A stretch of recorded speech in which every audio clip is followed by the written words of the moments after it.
$500,000. That's the realistic ceiling for Goldman Sachs vice president, even after grinding through 80-hour weeks, closing multi-billion-dollar deals, and building a track record that would make most professionals jealous. But here's what keeps them up at night. Your peer who left for private equity 2 years ago, they're already at $800,000 in annual compensation. And in 5 years, they'll likely be at $2 million plus. In the next 9 minutes, I'm going to walk you through the exact compensation breakdown that proves this disparity isn't some myth. It's documented across multiple data sources. I'll show you the year-by-year gap between staying at Goldman and exiting to PE.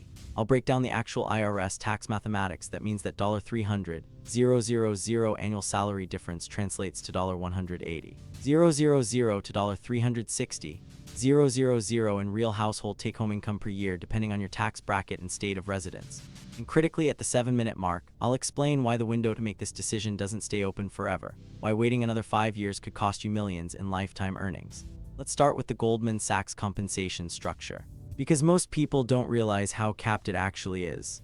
Goldman Sachs VP typically earns a base salary of $300,000 to $350,000 annually. This is not negotiable at the VP level, it's standardized across the firm.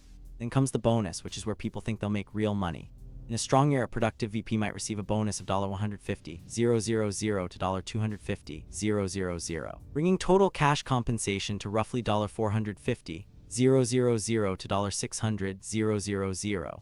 I'm using conservative estimates here. Some outlier performers in revenue-generating divisions like M&A or equities might hit $700,000 in exceptional years, but these are exceptions, not the rule. But here's the ceiling. The average VP at Goldman Sachs across all divisions based on data from levels.fyi and compensation databases tracked by Columbia Business School's placement office maxes out around $500,000 in total cash compensation. And this is important, this is cash. There are some restricted stock units, RSU, that vest over several years, typically worth another $100,000 to $200,000 over a 4-year vesting period. But the liquidity and the guaranteed nature of cash compensation is what matters for your household budget and your ability to make financial decisions. Now contrast this with private equity. A VP joining a middle-market PE firm, and I'm talking about firms like Baxter Capital, Summit Partners, or Thoma Bravo. Not just the mega firms, typically comes in with a base salary of $200,000 to $250,000. The base is actually lower. But then there's the carried interest structure, which is fundamentally different from banking compensation. In PE, a VP typically receives 0.5% to 1.5% carried interest on the fund. Let me give you a concrete example. If the PE fund is $1 billion in size and the average fund returns 2.5x money over a 5 to 7 year hold period, that's roughly $1.5 billion in profits. A 1% carry on $1.5 billion is $15 million, divided among 6 to 8 VPs in the fund. That's roughly $2 million per partner. Even with a 0.5% carry, you're looking at $1 million plus per person. But this doesn't show up in your W-2 every year. Carried interest is paid out when investments are exited, which typically happens every 5 to 7 years. So the math is more complex, and this is where most banking professionals get confused when considering the switch. Let me walk you through a realistic year-by-year scenario for 2 professionals starting at the same time at Goldman Sachs. Year 1 at Goldman, $500,000 in total cash compensation. At Goldman, you're working approximately 80 to 90 hours per week, which translates to roughly $250 per hour of compensation before taxes. Year 1 in PE, $250,000 base salary plus $75,000 to $150,000 in year 1 discretionary bonus. PE bonuses are smaller upfront. Total cash, $325,000 to $400,000. But you're also working 60 to 70 hours per week. That's $4,600 to $6,700 per hour. On the surface, it looks worse, but you also receive an allocation of carried interest that's being accrued.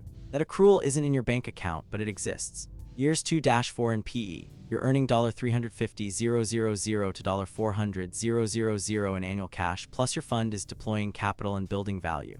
You're still below the Goldman banker in annual income, but something crucial is happening. You're building a back end that compounds. Year 5 in PE, fund exits. Here's where it diverges dramatically. Let's say you have 1% carry on a $1 billion fund that returned 2.5x. You get $15 million gross minus taxes. Federal long-term capital gains tax at 20% plus state taxes, assuming New York 85%, you're taking home approximately $2 million from that single exit. Your total compensation that year, $5 million. Meanwhile, your peer at Goldman in year 5, still $500,000, assuming they made VP and haven't left.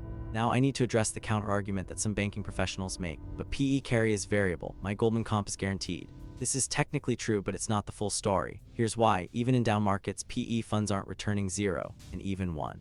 5x to 2x returns on a fund that size when your piece gets taken home is still $10 million plus. The variability is real, but it's not as extreme as people think. Let me address the tax math, because this is where most people make calculation errors. If you're earning $500,000 at Goldman in New York City, here's the breakdown. Federal income tax 37% bracket is approximately $180,000. State income tax is approximately $34,000. FICA taxes are $11,400 only on the first $168,600, so it effectively caps. Local NYC tax is approximately $3,800. Total tax roughly $229,000. Take home $271,000. Now, if you're earning $800,000 at a PE firm, the federal rate hits 37% on income over $578,000. State taxes increase, and suddenly you're paying approximately $310,000 in total taxes, leaving you with $490,000 take home.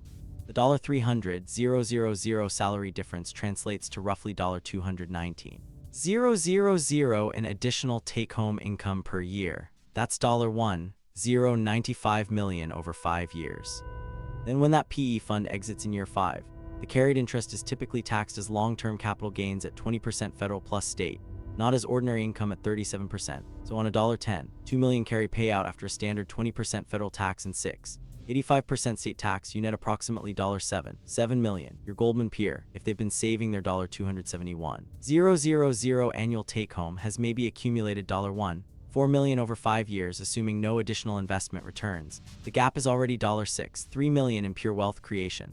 Now, here's why the window closes, and this is critical. Private equity firms have strict tenure policies. A partner can typically stay in one fund for 2 fund cycles. So 10 to 14 years maximum before they are expected to either A. Start their own fund, B. Move to the investment committee level, or C. Leave. Most successful VPs leave after their second carry event to either start a fund, join a larger platform, or go into growth equity. If you're at Goldman at age 35 and you're not making the switch now, the PE firms recruiting at your level will be recruiting the 32-year-olds next year. At 40 years old, you become a candidate for partner track roles, not VP roles. The compensation structure changes. You're no longer building carry, you're being paid a partner salary, which in some firms is actually lower than the VP cash compensation if you don't have carry.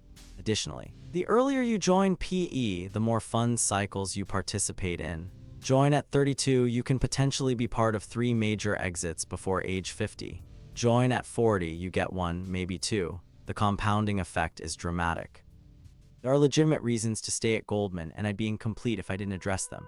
First, stability and predictability. Goldman compensation is stable, PE can have dry spells. Second, optionality. Leaving Goldman, you're committing to the PE path. You can always move laterally within banking later, but it's harder to move back to banking after 5 years in PE. The skills don't transfer cleanly. Third, work-life balance, which is marginally better in PE, but